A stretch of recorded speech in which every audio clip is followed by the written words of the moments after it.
Afternoon, everybody. Tony here. I don't know if you can see Abby, but she's here too.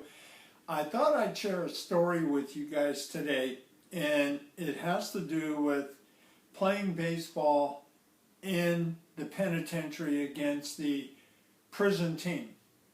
And at the time, I was 19 years old, and we had a scheduled doubleheader with the inmates. And let's just say it's different. Talk about hostile environment. I think this is the epitome of that. Probably there are no home fans in that type of environment. So anyway, let me take you back. So we get to the prison, and the first thing you do is you have to go through the metal detectors. And as we're passing through the metal detectors, and this was before the aluminum bat, so one of our players is going through and it keeps beeping. And he goes around, he steps through it again, it beeps again, because they're checking for any type of weapons or anything you may bring in. And finally, the third time, when it beeps the third time, the guards are getting really suspicious when he remembers that he's wearing a steel cup. So he reaches down into his pants and he pulls out the cup, and they let him pass through. So then we take the field, and to get to the field, you got to walk through the yard. Now, the inmates weren't out there yet, so we got to warm up and do everything. And then the inmates start arriving. By that, I mean they're open yard. So we're on the third base side, and right next to our dugout was where they had the weight pit. And they had some of the biggest guys you ever want to see. I mean, these guys were just massive. Then in the deep center field, they had a track, and I swear to God, there was a group of guys that ran in step for 5 consecutive hours. They never stopped. That was one of the most amazing things I ever saw.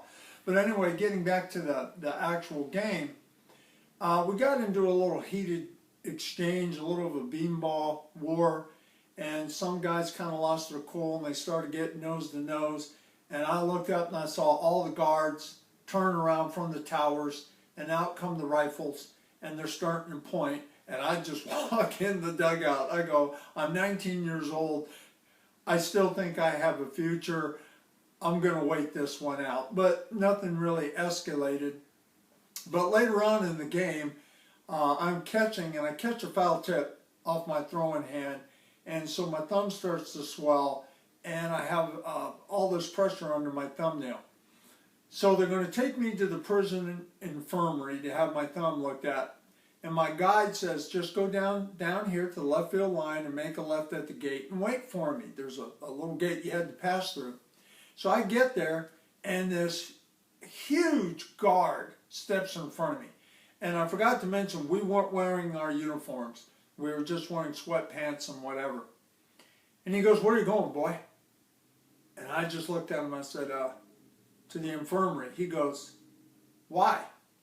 I said, well, I hurt my thumb. He said, well, step back. And he pulls out this billy club.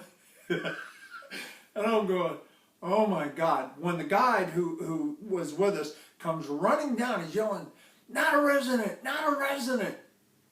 And the guard says to him, I remember his exact words, how the hell am I supposed to know? They all look alike to me. So anyway, the guide is with me, and we have to pass through the yard into the prison cell block and go upstairs. So once we get to the infirmary, they have prisoners' trustees that are working there, and they take doctors there. He takes a look at my thumb, and they're going to drill just a small hole in the thumbnail to release the pressure. And one of the inmate says to me, so what's your number? I said, well, normally it's 15, but we didn't wear our uniforms today. And he looks at me and he says, what are you, a wise ass? I go, no, your number. I go, well, that is my number. He goes, okay, do you remember your very first day when they checked you in and they gave you a number? I said, well, my first day's today, and they didn't give me any number. And the doctor says, not a resident. So they start laughing, and they pull out this card that they have to keep records on, and they give me like 6 or 7 zeros. So they finished me up. We walked back down, going through the cell block, and all the cell doors open. Bam, bam, bam, bam, bam. And if you've ever watched the movie The Longest Yard, that extremely tall guy, there was one of those. And he came out of his cell and he was at least a foot taller, if not more, than everybody else. And he turns to the left and he sees me and I'm like, oh my God. And he starts walking right towards me. And my eyes must have gotten as big as a deer caught in the headlights. And now he's standing right in front of me. And of course, as he's walking to me, everybody's just parting ways like the Red Sea. And I'm looking up like this at him, and he says to me, "Who's winning?" I said, "We are." He goes, "You guys better, because no one in this cell block bet cigarettes and money on the prison team. We don't want to lose anything. Just make sure you guys win." And then he went on his way, and by then I had to check for any accidents I may have occurred. Then we went out, finished the game. Oh, there was one other incident. During the ball game, one of the prisoners walks out onto the field. And he's going, "I want to play, I want to play." And their left fielders yelling at him, "Get off the field, get off the field. You're going to get in trouble, get off the field." The guards come running out, and they take him away. About 15 minutes later, he comes back. "I want to play. How come I don't get to play?" And the left fielder's just doing this. Oh, and the guards come out.